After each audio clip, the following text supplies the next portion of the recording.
কিন্তু ওই যে আমার আব্বা হুজুর বলে দিয়েছে, কুতুবউদ্দিন হুজুর, দাদা হুজুর তো ওসিয়ত বলে দিয়েছে, তার উপরে আমার বাপ এমন একটা চাপান দিয়ে দিয়েছে না, বলছে তুই যদি নজরানা চেয়েলি শুয়ারের গোস্তের মতন হারাম খাবি। কুতুবউদ্দিন হুজুরের ওসিয়ত আমার বাপ আজকেও বলছিল।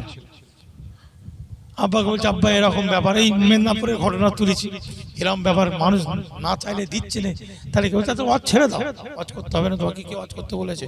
তুমি ওয়াজ করে কি সারা বাংলা হেদায়েত করে ফেলবে নাকি? ছেড়ে দাও, ছেড়ে ব্যবসা বাণিজ্য করো, এইসব এইগুলো করো। আমি তো ছেড়ে দিয়েছি, আমার কি খাওয়া বন্ধ হয়ে গেছে? এবার তুমি যদি বলো ওয়াজ করব, করে আমি কোটি কোটি টাকার মালিক হবো, কলকাতায় 3টে ফ্ল্যাট কিনবো, 4টে গাড়ি থাকবে, ও তো ব্যবসা হচ্ছে, ওয়াজ হচ্ছে না, কিন্তু ঝেড়ে খাওয়ার লাইন হচ্ছে। ও তো দিনকে সামনে রেখে বিক্রি করে ঝেড়ে খাওয়ার লাইন। কিছু মানুষ যেমন মসজিদকে সামনে রেখে খায়, কিছু মানুষ যেমন মাদ্রাসাকে সামনে রেখে তুলে খায়, কিছু মানুষ জলসা ওয়াজকে তুলে খায়। কথা বুঝতে পারছেন? হ্যাঁ, একদম দাঁত হাজার চুলকানি হলে আম্মার হুজুর খেলিয়ে আসবে, একদম বিটেক সেলি করে এমন ঘষে লেগিয়ে দেবো, বাপের নাম ভুলে যাবে। কথা বুঝতে পারছেন? অনেক বক্তা ওই জন্য আমায় দেখতে পারেন, আর সামনেও আসে না বাবু, যাই বসে বল।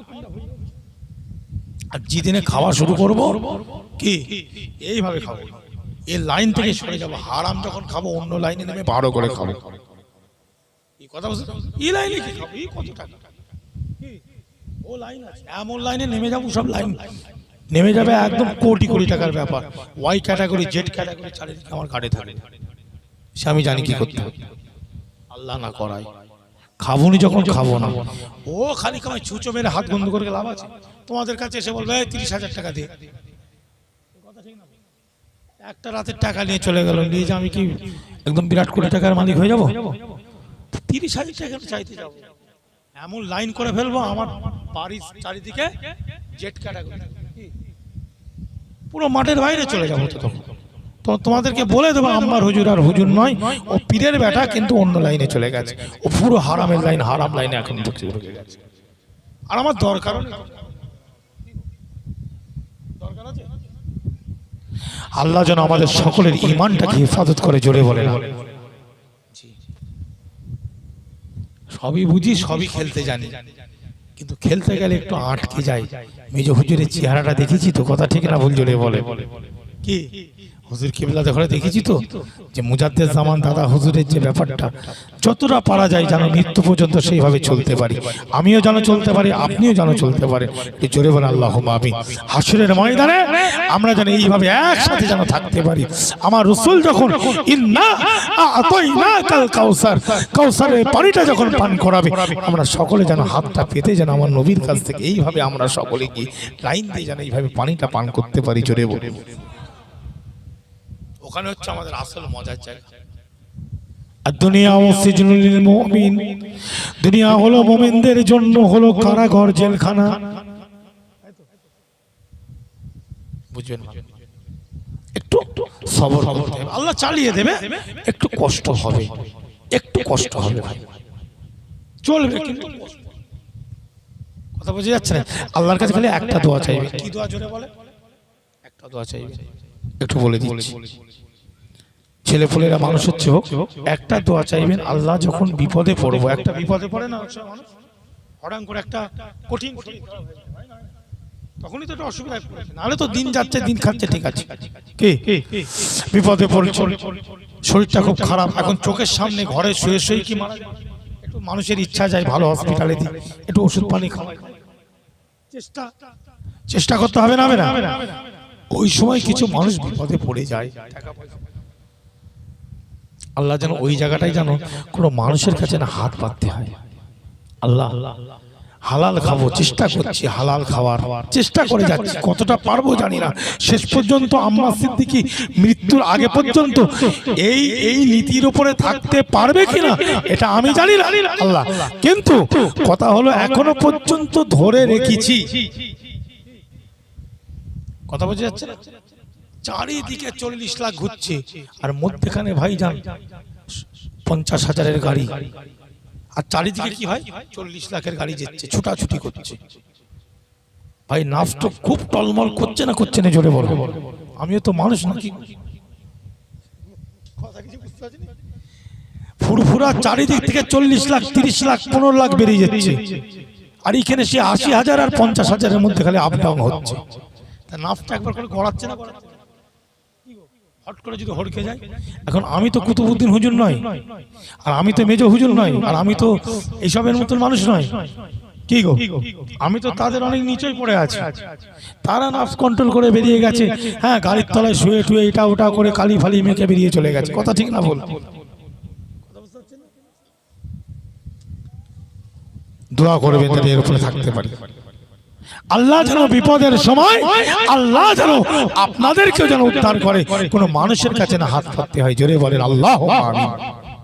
আর একটা দোয়া চাইবেন, এখন বর্তমান সময় একটা দোয়া মারাত্মকভাবে চাইবেন, আল্লাহ যেন আমার প্যালেস্তাইনের বাচ্চাদের হাতে, যুবকদের হাতে যেন বাইতুল মুকাদ্দাসটাকে তুলে দেয়। জোরে বলুন।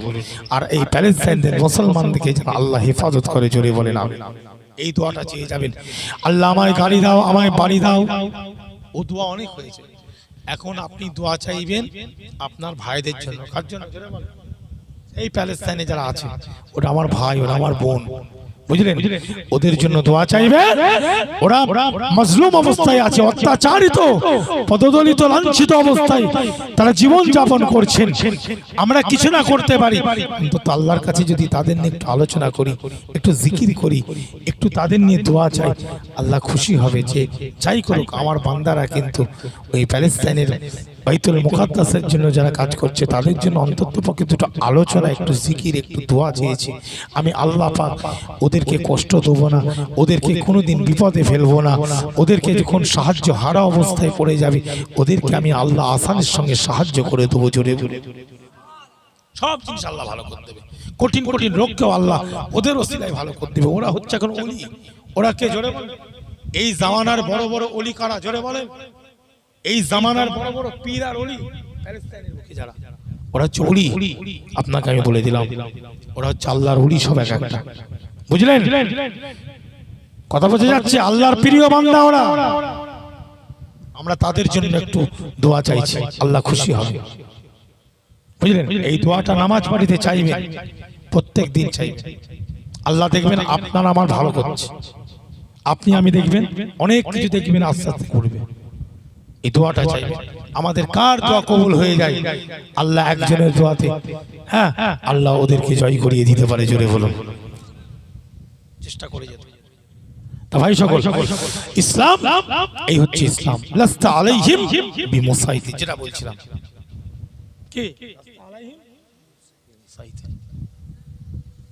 আল্লাহ রাসূলকে আল্লাহ বলছেন তাদের উপরে, হ্যাঁ, আপনাকে যে আমি পাঠিয়েছি তাদের উপরে তারকা করে নয়। তার মানে আপনি এত সুন্দরভাবে ব্যবহার করবেন, আপনাকে দেখে কেউ না ভয় করে, একটা বাচ্চা ছেলেও না ভয় করে। এই জন্য সকালবেলায় না ওই মায়েদের বাচ্চাগুলো সকালে উঠে মায়েদের কাছে কাঁদছে, আমাকে মোহাম্মদ রসুল পাক সাল্লাল্লাহু আলাইহি ওয়াসাল্লামের দরবারে নিয়ে গিয়ে আমাকে ছেড়ে দিয়ে এসে। জোরে বলুন। কেন? হুজুর বাচ্চাদের সঙ্গে বাচ্চাদের মতো, বাচ্চাদেরকে কোলে করে নিয়ে চুমু খেচ্ছে, অমুক খেচ্ছে, কোলে করে আবার বুড়োদের সাথে তাদের সঙ্গে তাদের মতো মিশছে, যুবকদের সাথে কাউকে অখুশি রাখে না। আল্লাহ রসুলকে 24 ঘন্টা গাল দিচ্ছে। জি, এবার আল্লাহ নবীর দরবারে সে এসেছে, বুঝলেন? আমার রসুল আদর্শ। আর আমরা কি করছি? একটা মানুষ গেলে সে যতই আমার দুশমন হোক, আমার বাড়িতে গেছে, আমি তাকে তাড়িয়ে দেবো? সব ধর্মের মানুষ, সব মানুষ একটা পীরের দরবারে, নবীর দরবারে সকলেই যাবে না? যাবে। আল্লাহ নবীর দরবারে নবীকে গাল দেয়, নবীকে বাজে বাজে কথা বলে। আমার নবী জানে যে এই মানুষটা খারাপ, কিন্তু নবীর কাছে গেছে, নবী নিজের চাদরটা বিছিয়ে দিয়েছে, এসো বসো, তুমি আমার মেহমান। জোরে বলুন।